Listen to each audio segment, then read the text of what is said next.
दोस्तों, आज की कहानी है सासू माँ आपकी तरह मुझे भी थकान होती है। दोस्तों, कहानी शुरू करने से पहले अगर आपने चैनल को सब्सक्राइब नहीं किया हो तो कर लीजिए ताकि आपके पास पहुंच सके और नया वीडियो।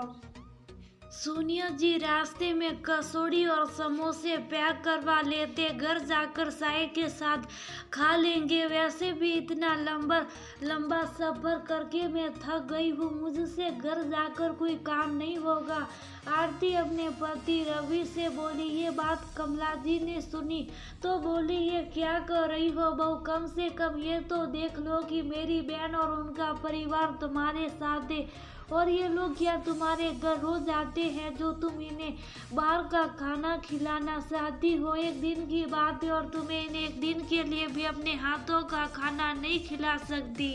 देखो आरती माँ ठीक ही कर रही है, वैसे भी मौसी बहुत वर्षों बाद हमारे घर आ रही है, अब घर जाते ही उन्हें बाहर का खाना देना ठीक नहीं होगा। और 2 दिन की बात है, उसके बाद तुम जितना सब आराम करना, कोई तुम्हें नहीं रोकेगा। मैं मानता हूँ कि तुम भी थक गई हो, लेकिन परिवार के लिए इतना तो करना पड़ेगा तुम्हें।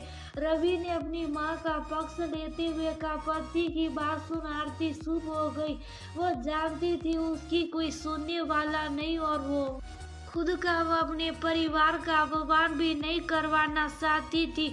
सब लोग घर आते ही मुंह हाथ धोकर आराम फरमाने लग गई और आरती रसोई में सबके लिए सही नाश्ता बनाने लगी। आरती की सासू माँ के भतीजे की शादी थी, पूरा परिवार शादी में शामिल होने लगा था।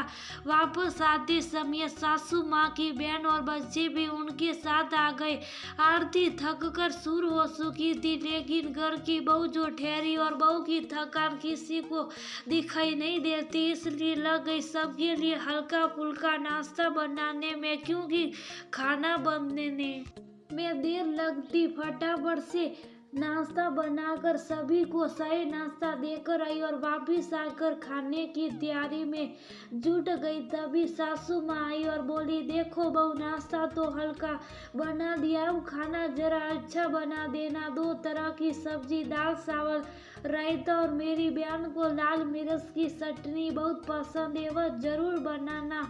माँ इतनी जल्दी में इतना सब कैसे बनेगा, मुझसे इतना काम नहीं होगा, मैं भी तो सफर में थक कर आती हूँ ना। आरती ने अपनी मजबूरी सासू माँ के सामने रखी। देखो बहू, मुझे ना सुनने की आदत नहीं है, जो कहा गया है उसे करो। क्यों मेहमानों के सामने हमारी नाक कटवाना चाहती हो। सासू माँ तो फरमान देकर चली गई और आरती सिर पकड़कर बैठ गई। तभी उसकी सहेली नीतू का फोन आया। आरती परेशान तो थी ही, उसने सारी बात अपनी सहेली को बताई। नीतू बोली, एक बात बताओ, जब भी घर में मेहमान आते और तुम उनके लिए पकवान बनाती हो तो क्या तुम्हें कभी शाबाशी मिली है या तारीफ के 2 बोली सुनने को मिल जाते हो? नहीं यार, ऐसा तो कभी तो नहीं हुआ, उल्टा हर बार कोई ना कोई कमी निकाल ही दी जाती है। ऐसा लगता है सारी मेहनत पर किसी ने पानी फेर दिया हो। तो जब 4 बातें सुनने को मिलनी है तो क्यों इतनी मेहनत कर रही है? जितना काम होता है कर ले, बाकी का छोड़ दे। और सुन, बहू की थकान किसी को दिखाई नहीं देती, इसलिए कोई तेरी समस्या को नहीं समझ पाएगा, लेकिन खुद अपना ख्याल रख। दूसरों को खुश करने के चक्कर में अपनी तबीयत खराब मत कर, अपना ख्याल रखना खुद सीख ले। कोई नहीं कहेगा कि थक गई हो, आराम कर लो। पहले मैं भी तेरे जैसी थी, ससुराल वालों को खुश करने के लिए बहुत कुछ किया, लेकिन जब लगा कि यहाँ तो फायदा नहीं है तब से उतना ही काम करती हूँ जितना हो पाता है। सासू माँ बोलती रहती हैं, लेकिन मुझे अब फर्क नहीं पड़ता। सही कह रही है नीतू, तो किसी को मेरी तकलीफ दिखे या ना दिखे, मुझे तो खुद की तकलीफ दिख रही है ना। अब से मैं भी खुद का ख्याल रखूंगी, सल बाद में फोन करती हूँ। इतना बोल आरती ने फोन काट दिया। एक तरफ दाल और दूसरी तरफ सब्जी सटा दी कमरे से। पति देव को बुलाया और सलाद काटने का काम दे दिया। तब तक आरती ने आटा लगा कर रख लिया और चटनी पीस दी। सब लोग अभी भी आराम कर रहे थे, इसलिए वह भी कुछ देर लेट गई और बेड पर लिखते ही उसकी आंख लग गई। कुछ देर बाद सासू माँ की आवाज कानों में पड़ी तो वह भागकर रसोई में गई। हर बात में अपनी मन मर्जी करना जरूरी है क्या?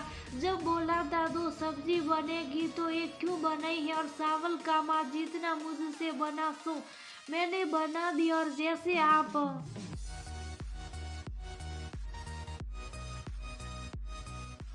लोग सफर में थक गए, वैसे भी मैं भी थक गई हूँ। वह बात अलग है कि मेरी थकान किसी को दिखाई नहीं देती। आज के बाद मैं उतना ही काम करूँगी जितना मुझसे होगा और आप लोगों को भी मदद करनी होगी। घर की सदस्यों को और सबको मेरी मदद करनी होगी। तभी मौसी जी भी आ गई और वो अपनी बहन कमला जी को कमरे में ले जाकर बोली, देख कमला, मैं तो 2 दिन के लिए आई हूँ, लेकिन बाद में तो तूने अपनी बहू के साथ ही रहना है, तो क्यों मेहमानों की वजह से घर में कलेश? आराम से ये तुम बहू का ख्याल रखेगी तो ये तुम्हारा रखेगी।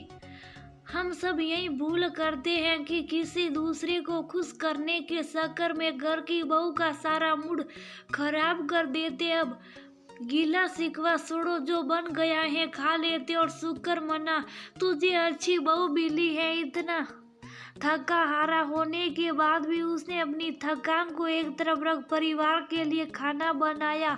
वो शादी तो मना कर सकती थी, लेकिन उसने तेरा मान रखा। अब तू भी उसका मान रख और आज के बाद किसी मेहमान के सामने बहू को भला बुरा बोलने की गलती मत करना, क्योंकि यही छोटी छोटी गलतियां एक दिन बड़े कलेश का कारण बनती हैं और रिश्ते बिखर जाते हैं।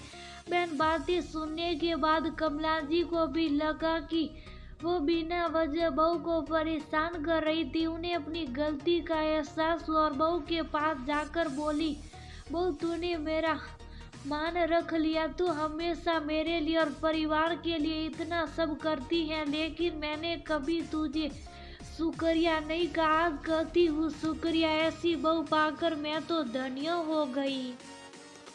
बस इतना सुनते ही आरती की थकान फुर्र हो गई और उसके चेहरे पर मुस्कान आ गई। एक औरत को यही तो चाहिए होता है कि उसके काम की और उसकी कदर हो। उसे काम करने में दिक्कत नहीं होती, उसे दिक्कत होती है तब जब कोई उसकी मेहनत और उसकी भावनाओं को नजरअंदाज करता है। इसके बाद सबने खाना खाया और सबको खाना बहुत अच्छा लगा। खाना खाने के बाद कमला जी ने बहू को आराम करने कमरे में भेज दिया और खुद रसोई समेटने लगी।